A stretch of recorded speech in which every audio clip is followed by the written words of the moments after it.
Bagaimana peluang Indonesia menghadapi babak keempat kualifikasi Piala Dunia 2026? Apakah di fase ini kita bisa menyegel tiket lolos langsung ke Piala Dunia? Atau mungkin harus berjuang hingga akhir untuk meraih satu tempat di Piala Dunia? Kita bahas bersama analis sepak bola yang sudah hadir bersama kami di studio Kompas TV. Ada Bung Firzi Idris. Bung Firzi, selamat malam. Malam, Audrey. Ya, Bung, ini kan total ada 6 tim yang bakal berlaga di babak 4 kualifikasi Piala Dunia 2026 zona Asia. Dan ini 5 diantaranya merupakan negara Timur Tengah. Nah, ini kita lihat 6 negara akan dibagi ke dalam grup gitu ya yang akan diundi pada 17 Juli 2025 di Jepang. Nah, tapi kalau kita lihat yang pot pertama misalnya pembagian kelompok negara ini berdasarkan rankingnya. Pot 1 unggulan pertama ini ditempati oleh Qatar Arab Saudi. Dua negara ini juga sudah resmi ditunjuk kemarin ya oleh Konfederasi Sepak Bola Asia AFC sebagai tuan rumah. Nah, kemudian bergeser ke pot kedua ada Irak dan juga Uni Emirat Arab. Kemudian yang di ketiga kita timnas Indonesia bersama dengan Oman. Nah, kalau lihat dari pot 1, 2, 3 ini sebenarnya seberapa bersaing ketat sih untuk memperebutkan? Iya, kalau kita lihat memang secara ranking FIFA tertinggi memang Qatar ya. Mereka ranking 55 dunia, tapi mereka baru turun 7 peringkat karena hasil-hasil buruk mereka dalam beberapa bulan terakhir, termasuk ketika mereka finish di dasar grup di Piala Arab Saudi Gulf Cup-nya mereka ya. Mereka nggak berhasil lolos, mereka juga baru mengganti pelatih ke Julen Lopetegui, mantan pelatih timnas Spanyol. Sementara Arab Saudi juga ada di rank 58 dunia, Uni Emirat Arab rank 59, Irak 59, Uni Emirat Arab 65, dan Oman yang paling dekat sama kita ya rankingnya. Itu aja 77 rank, jadi memang sedikit jauh ya. Tapi kalau peraturan round 4 itu mengacu kepada rapat komite AFC Juli 2023, seharusnya tim yang punya performa paling bagus di round 3 yang akan menjadi tuan rumah. Tapi dalam hal ini adalah Uni Emirat Arab dan Irak yang sama-sama dapat 15 poin di grup mereka masing-masing. Tapi habis itu AFC mengubah peraturan, mengubah pendirian mereka sehingga mungkin dilihatnya dengan apa yang mereka udah punya infrastructure wise, pengalaman meng-host event-event kelas dunia, akhirnya terpilihlah Qatar dan Arab Saudi. Untuk drawing kita masih belum tahu sampai saat ini apakah akan ada restrictions dari kalau misalnya tim udah ketemu di round 3 nih, apakah akan ketemu lagi di round 4? Karena ketika di round 3 ada... Artinya ini masih banyak ya, peluang masing-masing ini bisa terjadi ya Indonesia melawan siapa pada saat nanti Oktober ya? Untuk sekarang ini kayak gitu, karena misalnya Iran sama Uzbekistan di round 3 itu mereka gabung jadi satu. Padahal di round 2 mereka udah bareng juga. Jadi di sini kita akan lihat ke depannya mungkin beberapa seminggu sebelum drawing kita mungkin akan ada clearer picture ya. Tapi kalau misalnya kita mengacu kepada aturan yang lazim dipakai selama ini, jadi tim yang udah berada di round 3 nggak akan ketemu lagi di round 4 ya, kita dipastikan akan ketemu Qatar dan Irak, nggak usah drawing lagi. Memang kan quote juga kemungkinan kita akan satu grup dengan Qatar begitu ya sebagai tuan rumah. Nah, rekor pertemuan sejauh ini kita hanya mampu meraih 1 kemenangan dan itu terjadi pada 20 tahun yang lalu ya Bung Firzi ya di Piala Asia 2024. Nah, selebihnya kita lebih banyak menelan kekalahan. Nah, kita lihat lagi nanti di slide berikutnya. Ini dengan skuad saat ini kita sanggup meladeni tuan rumah kah? Ya, Qatar lagi bukan seperti Qatar yang kita kenal sebagai juara Piala Asia 2019 dan 2023 ya. Tadi udah disebut bahwa mereka finish dasar di grup di Piala Teluk Arab 2024. Finishing mereka kurang bagus. Pemain andalan mereka Akram Afif ini lagi dalam posisi galau sama pelatihnya sekarang. Apakah dia ditaruh lebih ke depan apa lebih ke tengah? Itu jadi pertanyaan dari masyarakat Qatar juga. Secara permainan juga mereka nggak terlalu berkembang banyak di bawah Julen Lopetegui, dan ini adalah kesempatan yang harus kita manfaatkan kalau kita ingin menghadapi mereka ya. Dan Qatar harus kita ingat kebobolan 24 kali dari 10 pertandingan mereka di grup A. Jadi mereka adalah tim yang bocor gol dan ini mungkin kita bisa manfaatkan di laga nanti, walaupun secara rank FIFA mereka memang paling tinggi di antara para kontestan lain kita, Mbak Audrey.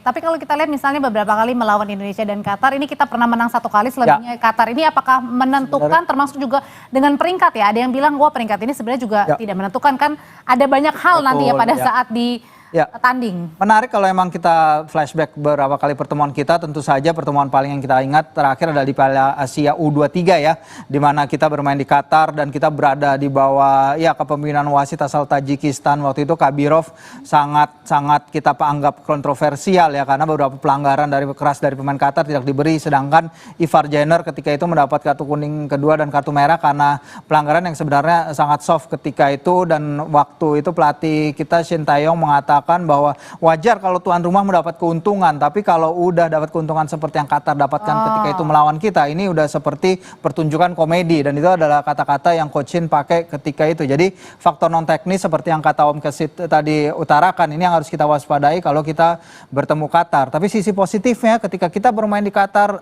Garuda Qatar sangat luar biasa dukungannya, stadion seperti serasa berada di GBK, dan itu pasti akan memberikan dukungan positif bagi para pemain kita jika kita di draw bersama Qatar nanti. Nah, ya berarti tapi kalau kemungkinan melihatnya tadi kan Bung Firzi bilang, ya banyak nih WNI kita yang ada di Qatar, otomatis pasti mereka semuanya juga ingin melihat secara langsung ya nanti kita akan bermain. Nah, terus satu sisi kan juga tadi bermainnya juga di Qatar. Nah, ini kansnya melihatnya yang mana nih? Harus dilihat deg-degannya karena bermain di Qatar atau tadi euforia WNI yang banyak di sana? Enggak, kalau kata Coach Patrick juga, Coach Patrick masih juga belum tahu ya apakah kita bermain di Qatar, di Arab Saudi. Kita andai-andai aja. Iya, tapi kata dia, saya bermain dimanapun seharusnya memang Garuda tidak kenal takut, Garuda pasti bisa menghadapi siapapun, dan ini pentingnya ronde laga September nanti untuk mempersiapkan tim, karena kita tahu tim ini bermain hebat sekali di depan pendukung kita sendiri, tapi kalau kita harus bermain away, terkadang kita kesulitan. Oke, misalnya kemarin lawan Jepang, kita memang nggak expect untuk menang di sana, tapi performance masih bisa lebih bagus lagi. Sama kayak di Australia, kita juga seharusnya bisa bermain lebih baik lagi. Pengalaman bermain di tandang ini yang harus dibenahi di ronde September.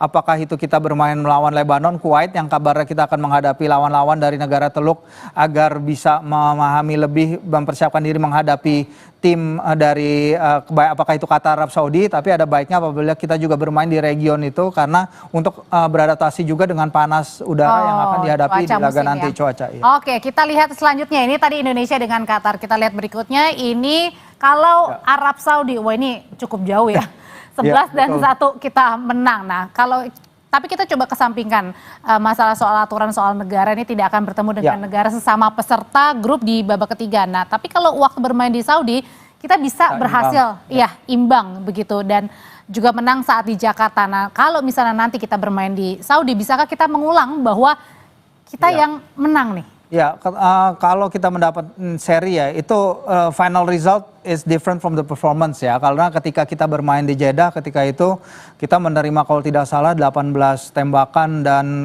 Martin Paes waktu itu bermain sangat luar biasa sekali. Kalau tidak salah itu laga debutnya, termasuk menahan penaltinya Salem Al-Dawsari, kaptennya Arab Saudi, dan itu mungkin tidak akan sustainable kalau kita terus-terusan menerima 18 tembakan itu. Untungnya bersama Coach Patrick adalah ketika kita menghadapi dua laga di mana kita diharapkan kompetitif ya, Bahrain dan China ya, itu kita hanya menerima 1 tembakan on target untuk masing-masing pertandingan. Jadi secara defensively kita bagus dalam hal itu. Oke, ketika melawan Jepang kita kesulitan, tapi the whole team struggling, dan itu akan jadi pelajaran bagus menghadapi laga tandang melawan Arab Saudi. Karena ketika Arab Saudi kita bermain babak kedua, terutama babak kedua ketika lini tengah kita udah mulai capek, Tom Hai udah mulai capek, Ivar juga, itu kita sangat-sangat gak mudah diterobos dari sisi tengah, dan itu harus jadi modal untuk kita menghadapi laga nanti kalau kita di draw menghadapi Arab Saudi, agar itu jangan terjadi lagi. Jadi catatan yang paling penting adalah kalau melawan Arab Saudi. Iya, catatan paling penting bagaimana kita mencegah lawan untuk menciptakan chances, karena di GBK kita melakukan itu, kita bisa membatasi chances yang didapatkan lawan at least lebih sedikit daripada ketika di Arab Saudi. Kalau kita menerima double digit tembakan ke gawang lagi, tentu itu akan sangat sulit, tapi Arab Saudi juga tidak berada dalam performa terbaiknya. Mereka akan juga pasti mengalami kesulitan kalau menghadapi tim Garuda. Yang penting kita harus pada saat menit-menit awal harus curi poin dulu ya. Itu untuk menambah kepedean kita pastinya. Oke, Bung Firzi, ini kan di Liga Arab kini banyak diisi oleh pemain Eropa ya. Perlu nggak nih kita waspada meskipun kita juga banyak naturalisasi? Nah, menariknya ini ketika itu pertemuan pertemuan pertama ya sebelum Hervé Renard diganti, pelatihnya Arab Saudi mengeluhkan justru ya. Karena di Liga Arab itu banyak pemain-pemain luar negeri, pemain-pemain yang datang dengan berbondong-bondong harga ya, Ronaldo, Neymar, Mitrovic, dan lain-lain, Milinkovic-Savic. Sehingga para pemain mereka tuh justru jadi nggak punya game time di klub mereka masing-masing. Dan mereka hampir secara eksklusif memanggil pemain yang bermain di Liga Pro Arab Saudi. Kecuali bek kanan mereka yang bermain di AS Roma. Sehingga kehadiran pemain-pemain dari luar negeri itu yang didatangkan oleh PIF untuk mengangkat ranking Liga Arab Saudi itu justru counterproductive terhadap apa yang diinginkan oleh timnas Arab Saudi. Sehingga mereka harus memanggil kembali pelatih Hervé Renard yang membawa mereka kemenangan lawan Argentina di Piala Dunia 2022, tapi pada laganya bersama Renard mereka kalah 0-2 dari Indonesia untuk kali pertama sepanjang sejarah. Jadi modal bagus bagi kita menghadapi Arab Saudi nanti. Oke, kita lihat selanjutnya lagi, tadi Arab sudah, Qatar sudah, berikutnya kita ke Uni Emirat Arab. Ini salah satu tim dari pot 2 bakal jadi pesaing timnas di babak keempat ya Bung Firsi. Nah tapi kalau kita melihat rekor pertemuan di Uni Emirat Arab ini timnas pernah meraih 2 kali menang, terus kemudian 4 kali Uni Emirat Arab yang menang. Nah tapi ini udah terjadinya sudah lama, di tahun 80-an, artinya sudah lama sekali ya Bung Firzi ya. Nah kali terakhir bertemu di kualifikasi Piala Dunia 2022 timnas kalah 5 gol tanpa balas. Nah kalau yang ini melihat peluangnya lebih sulit daripada yang sebelum-sebelumnya nggak nih? Iya memang bear in mind bahwa kualifikasi Piala Dunia 2022 kita memang bisa dikatakan berantakan ya. Ini dari malah nggak ada yang awal, seri ya ini ya, kalau tadi yang sebelum menang atau kalah benar. Memang kita ketika qualifier 2022 kita lagi dalam masa transisi, kesulitan kita di GBK pun kita kalah lawan Malaysia dan Vietnam ya, sangat menyakitkan juga ketika itu. Tapi Uni Emirat Arab ranking 65 dunia, walaupun kita sekarang di ranking 125, tapi menurut saya melawan tim-tim seperti ini seharusnya kita masih punya chance ya menghadapi mereka. Tinggal bagaimana seperti apa yang Coach Patrick katakan ketika melawan press conference usai melawan Jepang, bahwa para pemain itu yang harus dibenahi mungkin adalah finishing. Karena kita finishing lawan China dan Bahrain itu kelihatan sekali, juga Coach Patrick dan tim pelatih itu mengatakan bahwa mereka sebenarnya bisa menang lebih dari 1-0. Bahrain kita create a lot of chance, pada babak kedua big chance kita lebih banyak dari mereka, tapi kita nggak bisa convert ya, dari Eliano, dari ada beberapa kesempatan lagi kita dapat ketika melawan China juga Kevin Dykes punya kesempatan tapi nggak gol. Nah kalau kita bisa benahi itu seharusnya kita bisa membuat diri kita kompetitif melawan Uni Emirat Arab. Oke, Bung Firzi, kalau kita melihat flashback sejenak nih dari yang pertandingan terakhir melawan Jepang kan itu Patrick Kluivert kan banyak otak-atik ini ya pemain ya, daripada line up daripada yang Bahrain dan juga China. Ini jadi catatan khusus nggak, atau lebih baik ya pakainya pada saat di Bahrain dan China aja nih Tiongkok? No, I think itu keputusan yang bagus dari Kluivert dan tim kepelatihan ya, karena kita perlu game time itu memainkan Yance untuk laga keduanya bersama timnas langsung jadi starter dan melawan Jepang, dan akhirnya dia memberikan segenap tenaganya hingga 90 minutes, termasuk menambal posisi kanan yang ditinggal bergantian cedera oleh Kevin Dykes dan juga sama Jakob Sayuri kembarannya. Dan Eta memang kesulitan menghadapi para pemain Jepang, tapi semua pemain lain juga kesulitan. Dan catatan memang adalah ketika kita tidak bisa mencatatkan satupun touch di kotak penaltinya Jepang. Dan kiper Jepang itu juga kita nggak usah nembak lah ya, kita mencatatkan touch saja susah. Walaupun memang ada chance terakhir Shane Patinama yang seharusnya bisa menyambar bola dari umpan silang. But itu akan jadi evaluasi besar-besaran bagi Coach Patrick. Oke, kita lihat lagi yang terakhir. Oke, ini Indonesia dengan Irak. Wah, menangnya 0-0, artinya tidak pernah. Irak 9, tapi serinya 1 kali. Yang ini gimana nih? Ya, menarik kalau kita benar ketemu Irak ya, kita akan ketemu lagi sama Graham Arnold. Kalau dibilang paling susah nih dari yang tadi misalnya. Enggak juga sih, mungkin Arab Saudi Qatar masih yang paling susah ya, tapi kita akan ketemu lagi dengan Graham Arnold dan asistennya Rene Meulensteen, dua sosok yang kehilangan pekerjaannya di timnas Australia setelah Australia bermain imbang dengan Indonesia di GBK. Dan Irak ini hanya menang sekali ya dari 6 pertandingan terakhir. Arnold juga baru datang pada Mei akhir menggantikan Jesus Casas, dan mereka kalah di kandang pada debutnya lawan Korsel. Emang cuma 2-0, tapi habis itu mereka bisa menang lawan Yordania pada laga keduanya, itu suatu catatan positif juga. Irak kita bertemu di round 2 qualifiers, kita kalah home and away. Di Basra kita kalah 1-5, atmosfernya luar biasa ketika itu. Para pemain kesulitan sekali, tapi di GBK juga pun mereka bisa menang 2-0 kalau tidak salah, dan waktu itu kita bermain 10 pemain. Dan ini yang harus kita benahi, tapi mungkin kalau sekarang berdasarkan apa yang udah kita lalui di round 3, menurut saya akan lebih optimistis kita menghadapi Irak, apalagi kalau emang bermainnya either di Qatar apa di Arab Saudi ya, karena kalau laga kembali dilakukan di Basra itu yang akan susah bagi para pemain kita, tapi nggak mungkin bermain di sana, dan lagian kondisi geopolitik di area situ kan lagi panas, jadi ya antara bermain di venue netral paling benar. Oke, dan kalau misalnya Oman kan karena tadi bersama satu pot kita, ini tidak akan main ya, artinya kita tidak mungkin bertemu dengan Oman ya, makanya kita tidak bahas. Nah, tapi kalau kita bahas yang tadi ada Irak, Uni Emirat Arab, Arab Saudi, dan yang pertama Qatar. Ya. Nah, ini catatan evaluasi, kalau tadi kan Bung Firzi kita sudah mencatat soal yang di Jepang permainan terakhir. Nah, tapi secara keseluruhan gimana supaya kita nanti bisa menang di Oktober?